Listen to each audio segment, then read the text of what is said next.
Welcome back to the channel. My name is A-Bomb. We are back with Football Manager 2019 and it's a research with Berliner FC Dynamo. We're playing Nuremberg in our game today, but before that we do have a draw for the Europa League group stage. The good news is that we didn't have to go through any qualifying this time around because of our win in the German Cup. I thought we'd have to go through a couple of qualifying rounds again like we did last year, but that's not the case. We're straight in at the group stage. We're in seed 3 again, so we're in the same position we were last time. We could get a tough draw. We managed to get through winning the group last time round, so we could get another tough draw. I think we're expected to get to the first knockout rounds. Let me check. Yeah, so expecting us to get through the group. We'll give it our best shot. I played a couple of matches off camera. I'll show you guys from those and then we'll get into the draw. But first of all, I've got a brand new player to show you. It's only a central midfielder, basically to replace Yusuf Sal, who's left the club. His name's Bernard.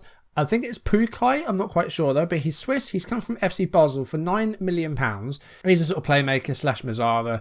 We like those sort of players around here at BFC Dynamo. Fun fact, I did actually have a trip organised to go to Berlin the first week of December, but unfortunately the whole Thomas Cook shitstorm means that that's not going to happen now. So that's not happening. I'll find another time to go and do it, I think. But Pukai's joined us from FC Basel. Good passer of the ball. Mentally, he's got some great attributes in there. Decision making is very good. He's got very good vision, so he can really pick out a pass, hopefully. And again, he's pretty quick. He's very fit. He's 23. £27,000 a week. It's a good signing, I think. I quite like this one. I think that's it so far, but we have got a record spend of £32 million. There's still loads left in the budget, which, again, we're trying to spend it, but we're really struggling to spend more than like £10 million. We broke our record with £11.75 million for Romero. We've got 2 goals in his debut against Bayern Munich in that Super Cup last time around. That was cool. Winning that 3-0, didn't expect that. Kevin Ackershot has left the club. He's gone to Osnabrück, and that only happened like, I think today. It's not a massive fee. It's £1.5 million, but it's a player that we got for £50,000 all the way back in 2023 as a 15-year-old. And he's had some good appearances here and there. He got a few goals for the first team, but yeah, just didn't really play much last season. Only 3 appearances because Strebel and Arne were the first choice out wide. But yeah, we've got a bit of money for him. He's hopefully going to get some first team football at Osnabrück. But he's gone. So a couple of matches played off camera. Started off with a 1-0 win against Chemnitz in the first round of the German Cup. I rotated massively for this one. Sakura and Biasolo were the only sort of senior players in the team. Bartman played, Mandolkov. Palladino made his debut as well, the centre-back we got on loan from Milan. Janasek, Las Pedersen, Mark Bartz, Akno, Sander Geens. A massively rotated side. We played kids in this one. Got a 1-0 win. Geens got the only goal on 20 minutes. We were good in this one. The kids played pretty well. And yeah, we got the win we needed. That was important. Chemnitz weren't without their chances, but we managed to get the 1-0 win here. In the next round, we've got Kaiserslautern of the Dritte Liga. So again, that should be a pretty simple game for us. The other game off camera was a 2-1 away win in our first Bundesliga game of the season. That was against Stuttgart. A bit of revenge for them beating us 3-0 in our own backyard towards the end of last season. Bit more of a senior team this time round, but Clovis made his full debut at right back. Romero played again, Pukai made his debut, and Uzun retained his place at centre-back as well after scoring against Bayern. After a goalless first half, it was 1-0, less than 3 minutes into the second half, and it was Torsten Bezel, the defender, getting the first goal for us. Unlikely source once again. Centre-back goals, you don't see him very often, but that was one that right there. We won a penalty just after the hour, and Martin Tarnack converted that to score his first goal of the season and make it 2-0. And not long after that, Stuttgart had a penalty themselves, but huge surprise, it was saved. We are in season 12 of this save, and we just saved only our second penalty, not counting shootouts. How has it taken so long, and how have we only saved 2 penalties in over 11 seasons? It's mad. It was Elias Louis missing it. But he did find the goal in the 84th minute, a comeback. Not quite coming to fruition for Stuttgart, but they did get 1 goal to deny us a clean sheet. It was a close game. A draw would have been fair for Stuttgart. I think they were unlucky not to get something, but we fought hard. We showed good character to get the win here and hold on. So we're only 1 game into the Bundesliga, so I'm not going to bother you with looking at the table. Nuremberg's the game today, but before that, let's see who we're going to get in this Champions League, Europa League draw. I'm getting ahead of myself a bit. Of course, we do now know that 4th place will get you Champions League football because of Bayern's rise in the coefficients. So a top 4 finish will get us Europe. 5th and 6th, I think, will still get us group stage of the Europa League, which would be nice to aim for again. But I want to try and get into the Champions League and have at least 1 season in the Champions League before this comes to an end and before FN20 comes out. So let's have a look at the Europa League group stage draw then. 12 teams as always. So who have we got in the first seed then? We've got Chelsea and Arsenal of England. We've got Sevilla and Valencia of Spain. We've got Stade Rennais of France. We've got Roma and Lazio of Italy. We've got Sporting of Portugal. Salzburg of Austria. Galatasaray of Turkey. Also Ajax and Feyenoord of the Netherlands. No Germans in the top pot. That's interesting. None in the second either. I don't know what's going on here. There's some sort of conspiracy against the Germans. Okay, pot 2, we have Toulouse of France. We have Fiorentina of Italy. CSKA Moscow of Russia. Also Spartak Moscow. Austria's Sturm Graz. Olympiacos of Greece. Rangers of Scotland. Anderlecht of Belgium. Also AA Ghent of Belgium. Leicester. Maccabi Tel Aviv. And Ludogorets. So far we can go into any group because there's no Germans yet. There are 3 German teams in pot 3. We are with Wolfsburg and Hannover 96. Who are we with? So we've got Austria Vienna also. Guimaraes are back here again. Real Sociedad, Zoria of Ukraine. Dinamo Zagreb, Lille, Rio Ave, Red Star Belgrade, and AIK of Sweden. Let's see who it's going to be. So it's not Guimaraes, not Arsenal, not Ajax, not Roma, not Rennes, it's not Valencia, it's not Lazio. It's Sporting and Sturm Graz. Sporting's going to be hard. They're very good. Sturm Graz, I think we had some friendlies against them here and there, which we've done alright in. One good and one bad there, I think. Let's have a look at the 4th seeds and see who we have here. So we have Vardar of Macedonia, Steaua Bucharest, Romania, Başakşehir, I can't say that name, of Turkey, Slavia Prague of the Czech Republic, Hibs of Scotland, Hibernian, Zurich of Switzerland, who we had in the qualifiers before, I think. The Icelandic team I can't pronounce again.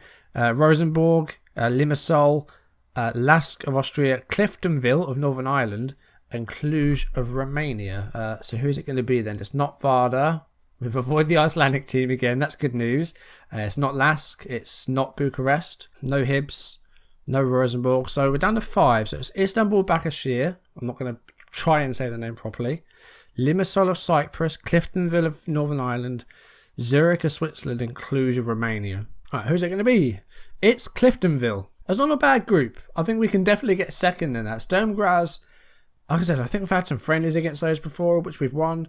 Cliftonville, I don't know anything about them. I know they're Northern Irish, but that's about it. Sporting is going to be the tough one. Like, we could try and get something against them, but they're the ones that we're going to struggle against, I think. Do they have any real players? They've got Bruno, of course, who we had last year on loan. He signed for them on a free transfer from Chelsea. So I'm pretty confident I can get through the group. Winning it is going to be extremely tough. I've got no idea how that's going to go. Okay, so one of those games will be next time in the live com. I'm not sure if we'll do the first match day or the second match day. I was intending to put this out on Monday, but it's 4:25. And it's Monday. So this isn't going to be going out on Monday because couldn't finish it last night and I've been at work since 6 a.m. this morning. Alright, now on to Nuremberg. We're favourites for the game. That's nice to see. We've won most of the games, 6 out of 13. So we've won not quite half the games. Right, so this was the team that beat Stuttgart. It's not bad. We do have some defenders back. Rikuli's back, but he's lacking in fitness. We could play Sally. Souza's back in, so we're going to bring him onto the bench. Going to go Palladino and Uzun today, I think. We're going to see what Palladino does in his first league game. Karajotis and Tarnat probably going to be the first choice partnership up top. Carmen's going to be on the bench. We've got some young options as well. In terms of strikers, we've got Geens and we have Ackner as well. So I think we're suitably set for the upcoming season. Nuremberg with a 4-2-3-1. Vladimos making his debut for Nuremberg. He signed from Werder Bremen, so we've seen him before. I'm sure he scored against us a couple of times, I'm sure. £5.5 million. Alright, we are underway in our first home game of the Bundesliga. Let's see if we can pick up a result here and make it 2 wins from 2. Clovis to Pukai. Both made their debuts in the previous game. Switcher played to Romero, who scored 2 goals against Bayern, don't forget. And he's making a run here, and he goes for a goal this time. But Gonzalez with a simple save to make, and that's the first shot on target of the game. Palacios, Vlachodimos, Ortunali, and he goes wide. Good spell of possession there, but it didn't end up in a goal. Not been a very creative first half from either side. Could go in a half-time 0-0. Alright, second half. I want to see a bit more from our guys. What can we do that's different? I did try going for a bit of a lower tempo in the first half, so we're going to try and speed it up a little bit maybe. Hopefully not concede here. And it's a good save by Stakuro. Just less than 30 seconds into the second half.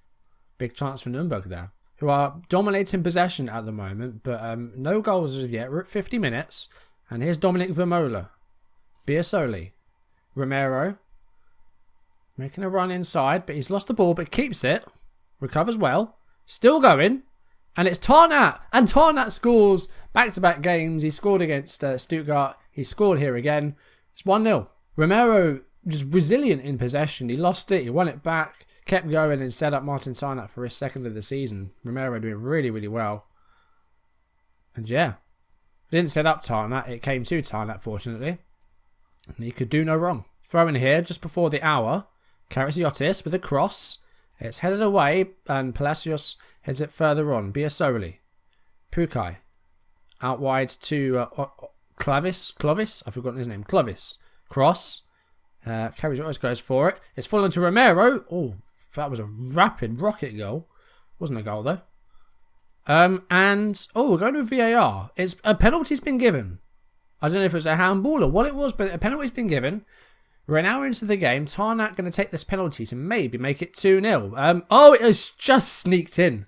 Gonzalez managed to get to it, but it's gone down as a Gonzalez own goal from the penalty. Is that legal? Can that happen? I don't know. Let's see this again from behind the goal. So Gonzalez parried it onto the post. It came out and then bounced back in off of the goalkeeper. That's unfortunate because he did well to get to that. But we won the penalty from VAR. I don't know if it was a handball or what it was, but we're 2-0 up. I'm not going to complain. Okay, we're on to 17 minutes. Make some changes, I think. We're going to bring on Arne for Strebel. I haven't seen a great deal from Nuremberg. They've had one or two warning shots, but nothing clear-cut, I don't think. Here's Agbo. Just as I say that, Pompilio has a couple of efforts, but Stakura makes a double save. And knows him with a clearance for the corner. We're defending well so far this season. We've only played a handful of games, but so far I'm pleased with what I've seen. It's cleared only as far as Palacios. Palacios goes for goal and that's deflected by Tarnat. Alright, we're just going to tighten up in the middle. Souza's going to have his first game of the season, replacing Pukai, who's been solid for us in midfield. He's done alright. And just a handful of minutes left now. We're in 89 minutes. Let's make our final change. Karasiotis off. Carmen on. Let's run down the clock now. Comfortable 2-0 victory here it seems, and there's not long left to go. There is a late corner here for Nuremberg, but it's not a good one. It's headed clear by Vermola, and I think the whistle is about to blow. Carmen has the ball. Full time, it's ended BFC Dynamo 2, Nuremberg 0. More possession by Nuremberg, but they just didn't take their chances. They had 3 clear-cut chances in this game. Didn't take them, and they've been made to pay the price as we win 2-0. Strong defensive effort from us. Very, very good. Stakura made a good few saves. I'm very satisfied with that. Okay, so when are we going to reconvene? I think we'll probably take on Sporting Lisbon in the home game in the Europa League. I was going to try and do a bonus video, but I don't think that's possible now because, like I said, it's late on Monday, so I don't really going to be able to do a bonus video. This will go out on Tuesday. I think we'll just go to Thursday and we'll take on Sporting. We might see Cliftonville later on in the season. I do like to try and face every team live when we get to European group stages, just so that we see what they're like. So I think what we'll do is we'll play Sporting next time, and then we'll have one of the games against Sturm Graz after that. Maybe do a bonus video for that Cliftonville match, and then maybe return for the return game against Sporting, which could spell progression in the group, maybe winning the group, or maybe going out. Who knows? I'm not sure what to make of this group. I think we should get through, because Cliftonville, I mean, I might be massively underestimating them, but we should be okay there. Sturm Graz, yeah, like I said, we've had some friendlies against them. We should be okay there. Sporting is going to be the big test for us, though. And we're going to be hosting the Portuguese team in green next time. But for now, thank you for watching. If you've enjoyed the video, do drop a like down below, leave comments, and if you want to see videos as and when there's enough on YouTube, do hit that subscribe button. Sporting next time. Hopefully we can get through our Europa League group again. That's what we're aiming for. And see if we can progress further. We got to a quarter-final last season, remarkably, but just fell short against Arsenal. Can we get any further this time around? Can we maybe get another trophy this year? We got one at the end of last year. We've already got one this year.